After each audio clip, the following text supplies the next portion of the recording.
saya mempertanyakan terkait dengan berita acaranya.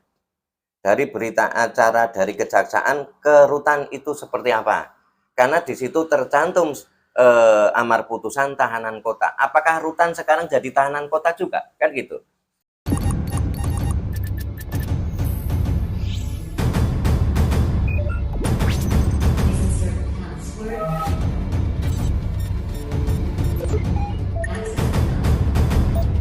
Ramainya pemberitaan penangkapan mantan Direktur PDAU Saudara Didik Prasetya Adi di Desa Jatiwangsan, Kecamatan Kemiri, Ermawati selaku istrinya mendatangi kantor LSM Tamperak Purworejo untuk meminta pendampingan mengadukan nasib suaminya, bahwa istrinya merasa tidak terima terhadap cara-cara eksekusi seperti itu. Kenapa suaminya diperlakukan sebagai DPO dan buron padahal suami sehari-harinya tidak kemana-mana, dan masih berupaya meminta permohonan fatwa kepada Pengadilan Negeri Tipikor Semarang dan Mahkamah Agung untuk meminta kepastian hukum atas amar putusan tersebut. Assalamualaikum warahmatullahi wabarakatuh. Selamat siang teman-teman semua. Terima kasih atas waktunya. Dalam hal ini kami dari LSM Tamperak mendampingi Ibu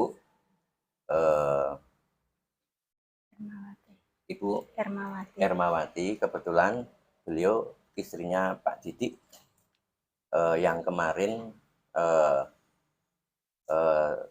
sudah dilakukan eksekusi ya di Kejaksaan Negeri Purworejo.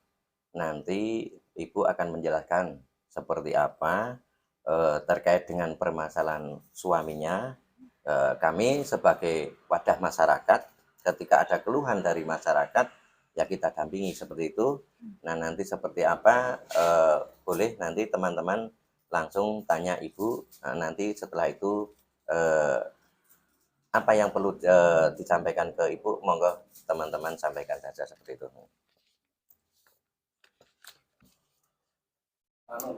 Bu siapa? Bu Irma ya? Bu Ibu Ermawati. Seperti apa Bu kemarin eksekusinya Pak Didik dari kejaksaan? Tanpa ngomong sih kami barusan turun dari mobil, tiba-tiba dia orang langsung mengirim menyeret Pak Didi terlalu keras, pemaksaan gitu di depan umum kayak. Jadi saya rasanya malu banget toh, dia orang itu gak punya etika sopan santun, bukan ngomong baik-baik gitu, langsung tarik Pak Didi, langsung dibawa masuk ke mobil, dorong masuk ke mobil, tanpa ada rasa sedikit pun. Dia orang nggak ada, saya mau nyampaikan gitu atau mau ngomong itu nggak boleh sama dia, katanya Ibu tidak salah, kenapa Ibu malah melawan, katanya kayak gitu. Padahal tidak sesuai sama yang diaturkan di surat itu toh. Dia orang udah dibilangi katanya dari pengacaranya nggak boleh ada eksekusi, apalagi bertindak arogan. Tapi dia orang tetap melakukan seperti itu sampai di depan umum. Dia orang buat penalu kami toh kayak gitu, di depan keluarga semua kayak gitu, orang sekampung. Dan memang di kejadian di Jatiwangsan, di desa Jatiwangsan, tempat kami, tempat Mas Didik lahir sana toh.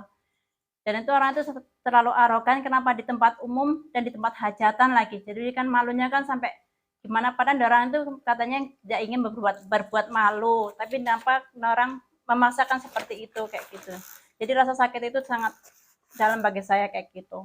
Artinya surat apa tuh? Surat keputusan? Nggak ada surat putusan. Dia orang langsung tarik Mas Didik, langsung masuk, seret Mas Didik masuk ke dalam mobil pakai Terios warna hitam. Tapi saya nggak tahu platnya sih. Ibu artinya nggak terima? Nggak terima lah Pak. Dia orang nggak punya etika sama sekali kan. Berarti nggak sempat menunjukkan surat? Enggak Pak, nggak ada sama sekali. Mas itu barusan turun, baru nyampe, terus tiba-tiba orang tuh langsung ngikutin, langsung main tarik terus, langsung Mas Didik tarik di depan umum gitu. Orang tuh terlalu arogan, nggak punya etika sopan santun. Dia orang mengatakan kalau kami yang salah kayak gitu. Padahal kan Mas Didik menunggu keputusan dari apa kan mahkamah yang sudah keputusannya gitu. Dari pengacaranya juga seperti itu. Kenapa dia orang berbuat seperti itu kayak gitu. Kalau Ibu yang menangkap itu dari mana Bu? Katanya dari kejaksaan itu yang datang dari orang yang pertama kali datang ke rumah saya. Gitu. Ada berapa orang Bu kemarin? Saya nggak ngitung Pak, tapi banyak kayak gitu. Ada yang pakai ninja juga, ada yang pakai motor, tapi yang pakai mobil itu cuma satu orang toh, maksudnya satu mobil kayak gitu. Tapi berapa orang saya nggak ngitung ya, karena orang itu terlalu banyak. Ada berapa mobil? Satu Bu, yang lain pada pakai motor. Karena kan orang yang itu ngikutin kami terus kan kayak gitu. Terus langkah Ibu mau bagaimana Bu? Ya sesuai, saya kepinginnya sesuai keputusan mahkamah yang diputuskan dari Kejaksaan Semarang. kan tetap tahanan kota toh kayak. Pengadilan Negeri Semarang. Pengadilan Negeri Semarang tetap tahanan Tahanan kota. Tahanan kota itu kan saya baca itu 1 tahun 3 bulan toh Pak perjalanan 1 tahun kota. 4 bulan. Tapi 1 tahun 4 bulan. 1 tahun 4 bulan Pak. Nah, gitu. Kan tetap tahanan kota. Tapi tahanan kota putusan. Ya. Tapi kan putusannya belum keluar, tapi orang kan udah bertindak arogan kayak gitu. Dan orang tuh bermalu berkali-kali loh Pak. Ada sempat ke rumah Ibu? 2 kali Pak. Yang pertama pertama kali habis zuhur jam 2 siang. Terus yang kedua jam setengah 9 malam, itu jeda sekitar 1 mingguan kayak gitu. Tapi saya karena orangnya ya gitu gampang ngapalin orang sih Pak kayak gitu. Cuma ada orang memperkenalkan diri, tapi saya juga ingat nama-namanya siapa kayak gitu. Artinya Ibu datang ke sini mau minta tolong kan? Iya, saya ingin keadilan itu ada Pak kayak gitu. Artinya minta tolong kan? Iya. Pak Mamun. Iya Pak Mahmud, saya serahkan sama Pak Mamun semuanya. Pak Mamun, ini dengan penangkapan Mas Didi Desbus ini, pendapat panjenengan bagaimana nanti Ibu Erma menceritakan hal ini? Ya, ini begini teman-teman. Jadi Ibu Erma tadi menyampaikan kronologi penangkapan, tadi sudah sampaikan teman-teman seperti itu. Artinya di sini Pak Didi itu dikatakan buron di dalam pemberitaan ya, yang sudah beredar itu dikatakan buron. Juga ada yang mengatakan sudah DPO seperti itu ya. Di sini pemahaman kami ya, karena kami juga wadah masyarakat. Ketika ada masyarakat yang mengeluh, mengadukan masalahnya, kami pasti akan bantu kan seperti itu. Nah, terkait dengan penangkapan yang seperti itu mestinya harus dipertanyakan. Kenapa? Karena sebelumnya Pak Didi juga kuasa ke kami, minta bantuan pendampingan ke kami di LSM Tampera ini berkaitan dengan masalahnya. Kenapa kami katakan bahwa penangkapan itu menurut saya harus diuji kembali ya? Karena apa? Karena sesuai putusan, isi putusan Pengadilan Negeri Tipikor Semarang itu putusannya itu, amar putusannya itu Pak Didi sesuai dengan mandatorinya, perintah hakimnya itu tahanan kota. Jadi menetapkan posisi terdakwa itu sebagai menjalani tahanan kota. Artinya tahanan kota, sepengetahuan Pak Didi seperti itu.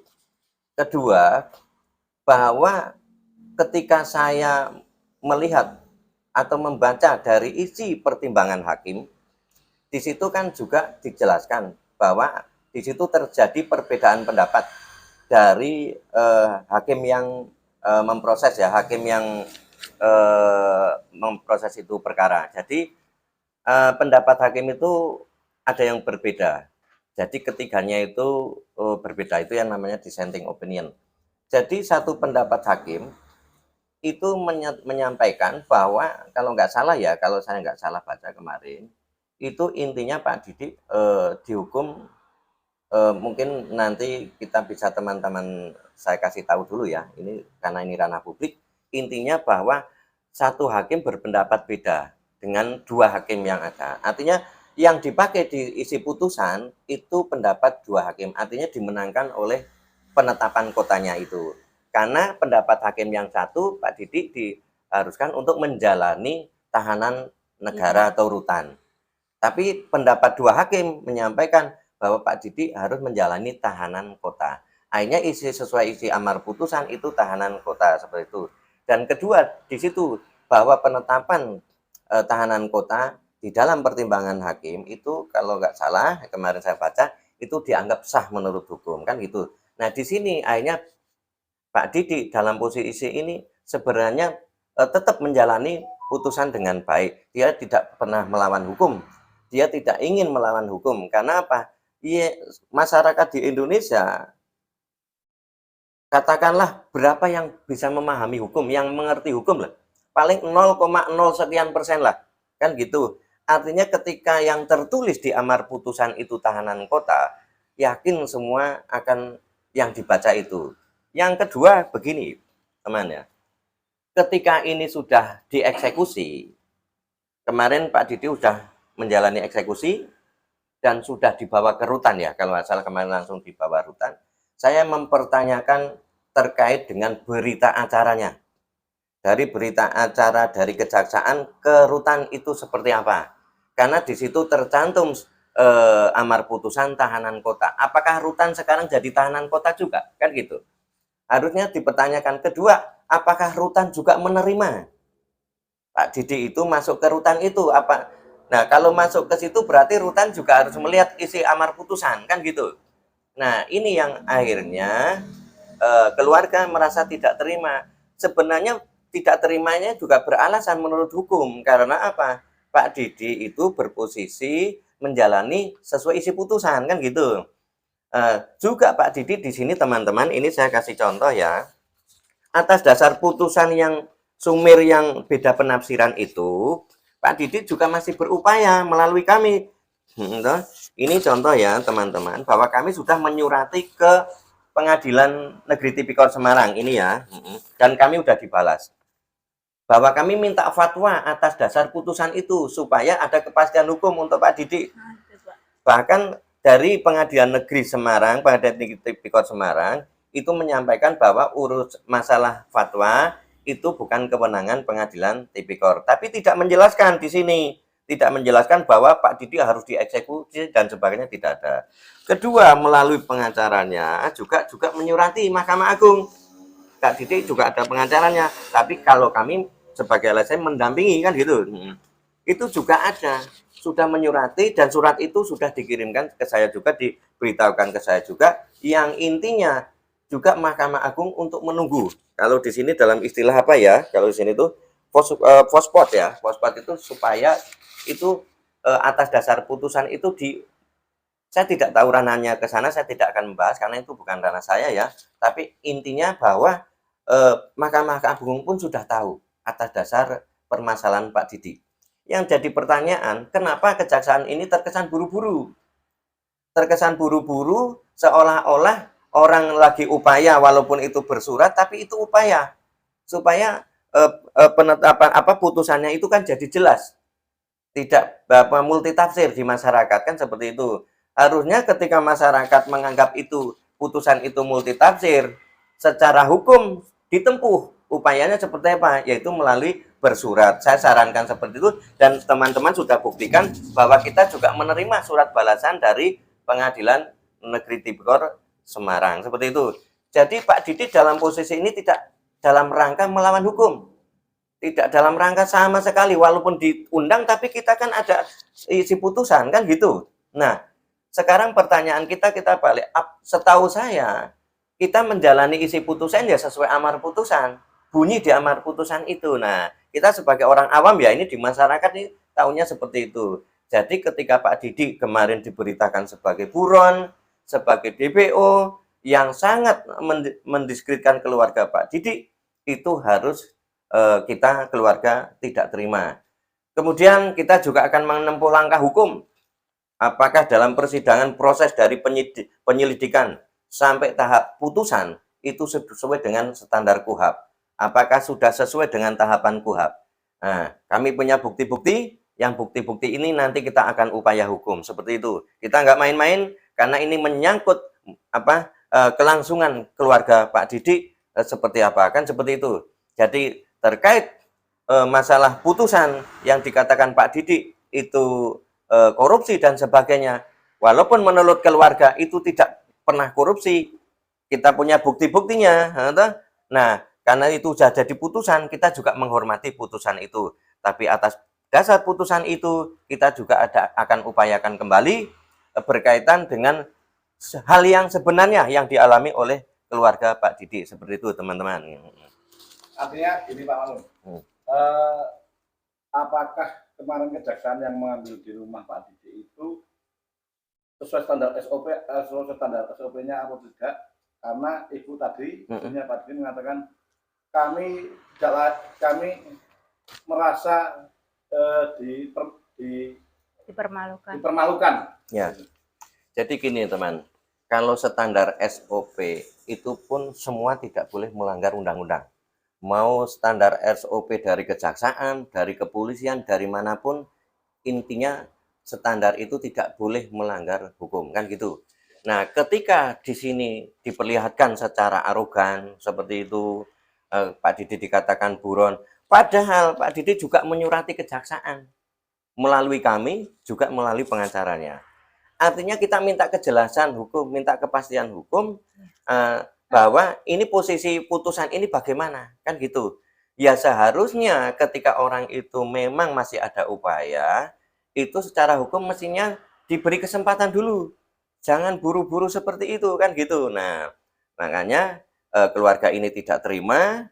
Nah, kita juga mau upaya nanti seperti apa, kita akan buktikan bahwa nanti setelah perjalanan ini akan luar biasa seperti itu. Kita punya bukti-bukti, yang penting keluarga tidak terima gitu ya Bu, atas perlakuan yang seperti ini.